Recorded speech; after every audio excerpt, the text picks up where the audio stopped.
G'day everybody, Steve, Mudduck's 4-wheel drive touring here. Hope everybody's well.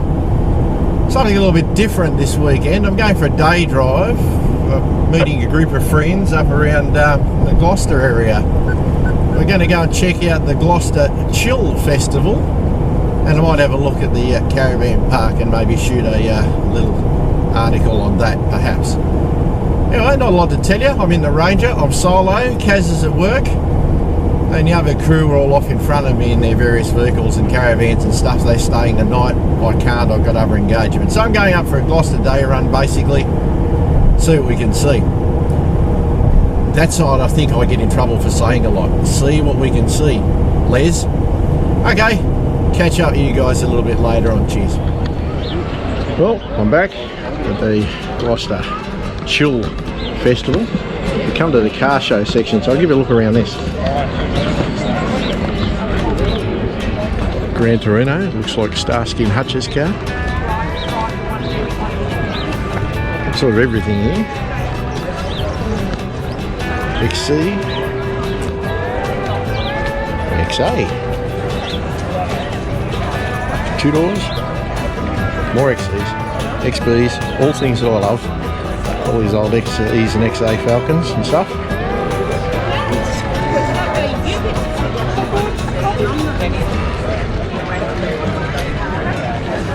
Then here's a 4-wheel drive for you guys.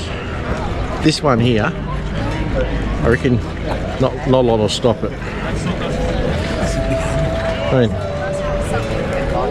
it's not a Land Cruiser, but I reckon it'll get there.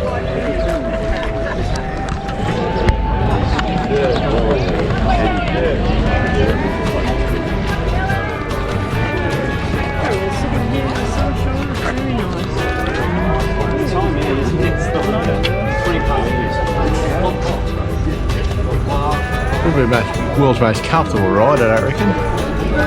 It'll get you there.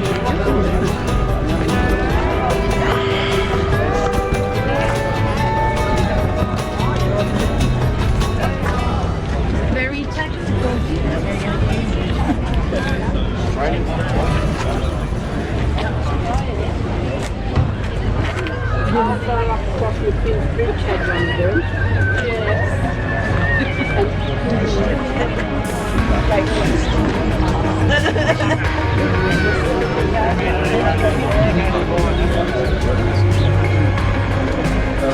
Mustang. I love an old Mustang. How nice is this?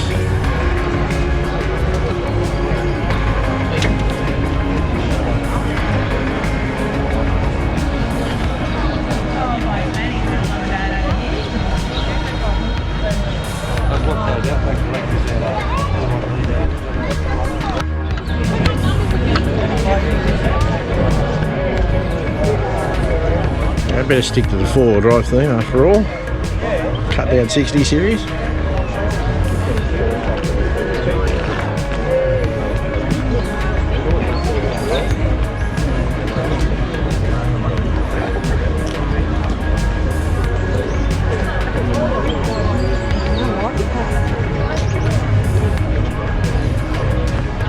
I can sure know I'd like this.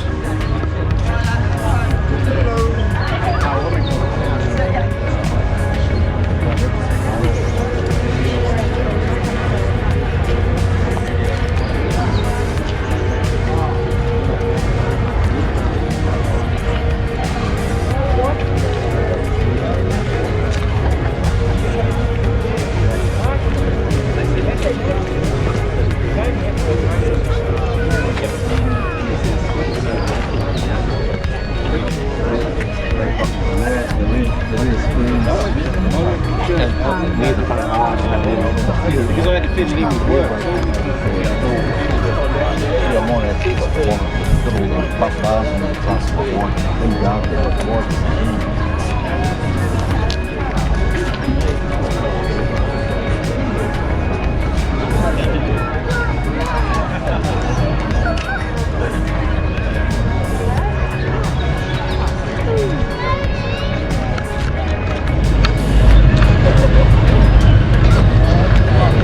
GTRs.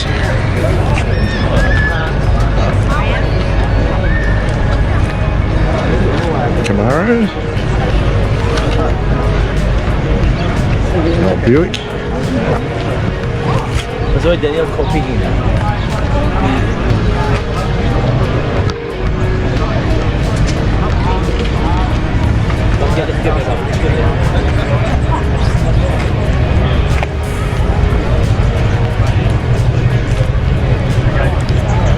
Nothing more to say about that Mustang. I can handle that.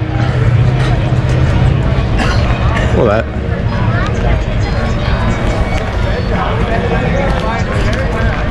I'll just leave it the fact they're not four-wheel drive. So what you get for your 2.5 grand?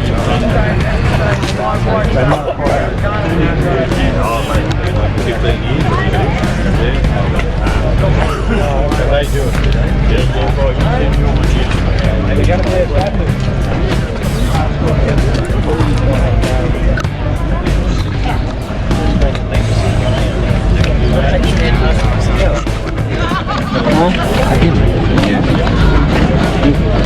What? You know, someone had a good insight.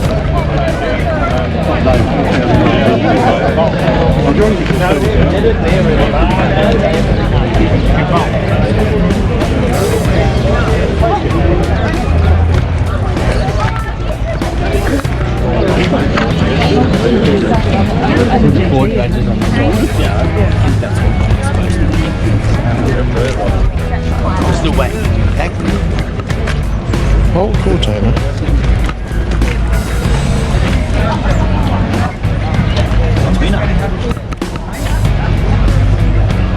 I close off the main street of Gloucester for this festival. Everything here from electronic balls, sorted markets,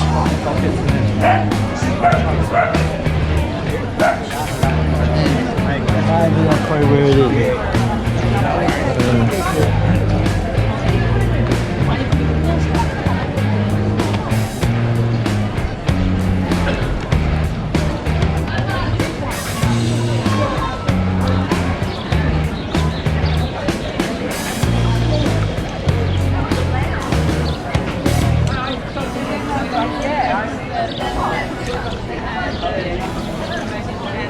probably not a lot I can tell you about, guys. It's just mostly markets at the main street.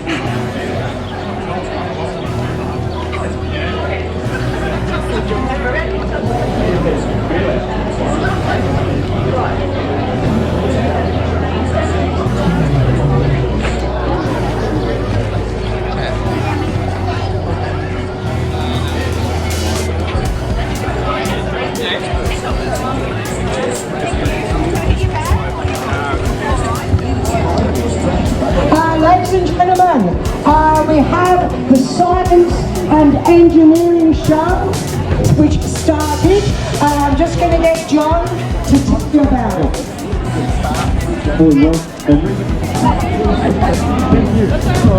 Okay, we've got to fill out this year, and particularly we want to see you come and have a look at the engineering challenge. We also have today display of robots. If you want to come down and have a look at those, there's some young ones to play with. You can Hello, where are you?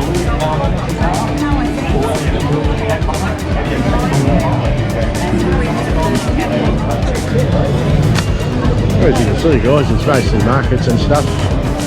Probably not that exciting generally, but we're here anyway, checking it out.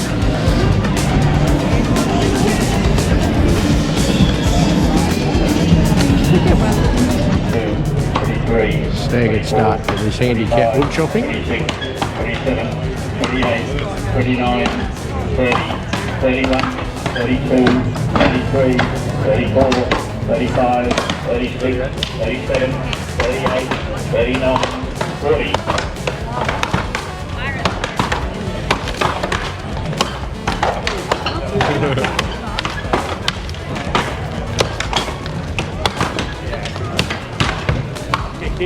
Could be in danger of flying bits of wood here, but it's worth it. Again, the same problem there, the trailer will move around on this high surface.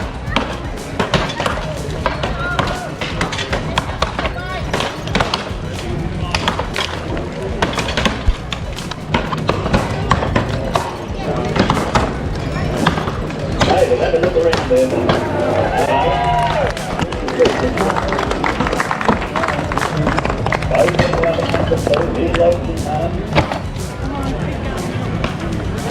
number 1 will be at Adelaide show.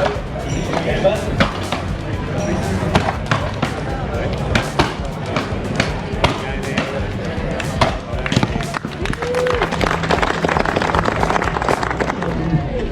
The chicken here, they cut people out of wrecks. Eco Gate on Barrington Tops, south to Stroud and east, and our main area unfortunately is road crashes. The guys are just going to do a quick demo of releasing someone from the vehicle. Just before we do that, there's just a couple of things I'd like to point out. If you ever come across an accident, one of the main things we need to know is the actual location. A fairly definite location and what's involved in the accident. The number of people, maybe the types of injuries, if you have a bit of first aid skill, the ages of them, and just give us that information. We work with the ambulance and the police, and the more information we have before we get there, the better. Sometimes we've had a location and it's thunderbolts away. That's the only description. It doesn't help us that much. Even if it's a guess of where you are, look for street numbers on houses or on farm gates. It just helps us prepare for what's there and getting the right resources there at the time. When we go to a job, we're called by the police, the ambulance is involved, with the New South Wales Fire Brigade or RFS doing fire control, and we're in charge of the rescue. We've got a mix of experience from 40 odd years down to 12 months. So we take on anyone as members. We're all volunteers. We give our time because we want to just help in our community. Rob, you ready to start? What we've got, a vehicle that was involved in a head-on collision into a concrete barrier. Simulated person in the passenger seat. As you can see, it's had quite an impact at high speed. We'd class as this is someone who's entrapped by confinement. The door won't open. They're not entrapped within the car by the legs or anything like that. That'll be in the next demonstration after lunch. So what the guys are going to do first is we stabilise the vehicle so it can't move. So if you think the ambulance are here working as well at the casualty, we don't want the vehicle moving and bouncing around as we're doing things, causing further injury to the casualty. Even though it's sitting down the ground, it's sitting on suspension at the back, so we stabilise it.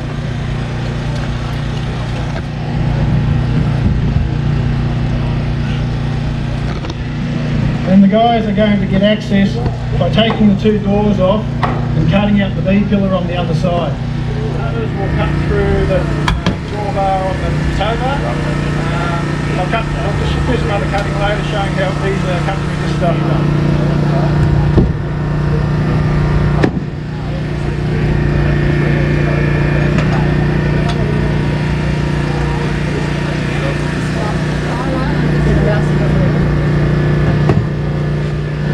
One door off.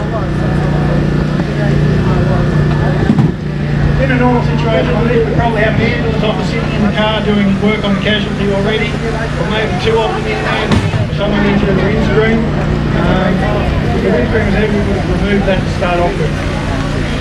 This time, instead of cutting the door off, we're just going to actually unbolt it. It's a gentler process, I suppose, to get it out of the way. Yeah, how much of a hurry we're in.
obviously in the newer cars they have a lot of airbags through them. We have to actually expose them, usually cut through the bag, so they do go off, they don't pop out. They are quite dangerous to the cash for them to rescue them. Especially with the newer cars, only certain airbags might go off in an accident, so the dash one here might have gone off, but the side pillar and the seat bags may not. So depending on the age of the car, we look for that type of thing as well. And now putting a bit of loss protection on the car to stop any sharp edges.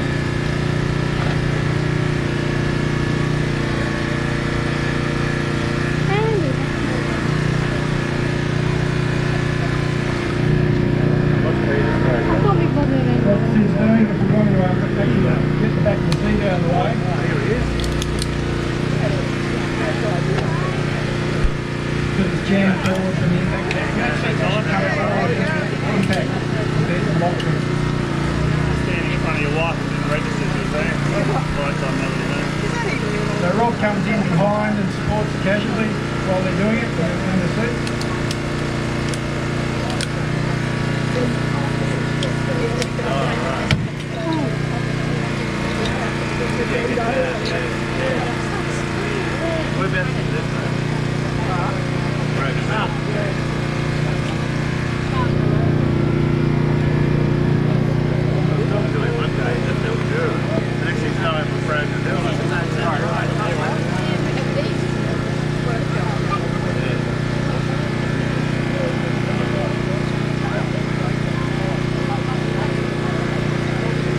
So the mirror getting the rescue board sliding down underneath it. It's not always gentle, but it's just doing it the best way possible in a confined space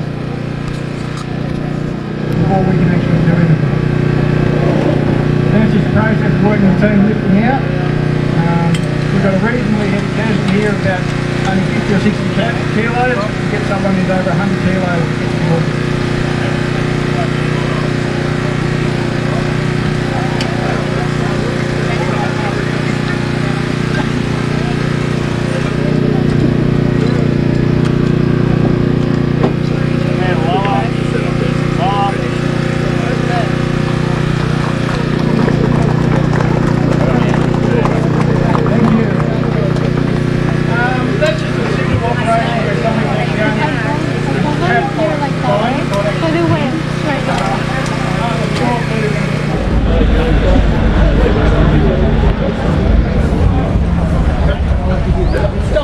Some of the rescue vehicles for the SES. We get rid of this coil so they're still usable but not seem to run up.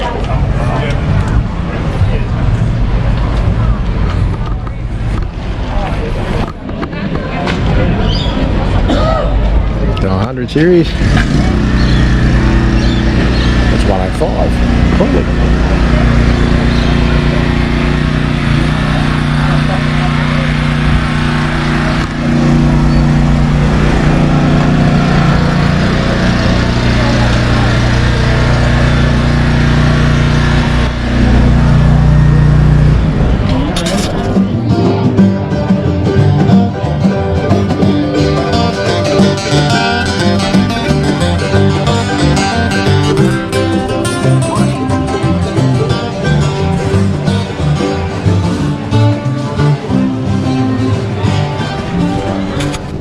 Well, I hope that was interesting. Wasn't a bad sort of a day. Just leaving Gloucester and the Gloucester Chill Festival, and I'm turning right on Church Street apparently. So anyway, hope that was okay, guys. A little bit different to some of my other videos, but yeah, you might be interested in that. Alright, take it easy, guys. We'll see you on the next one. Cheers.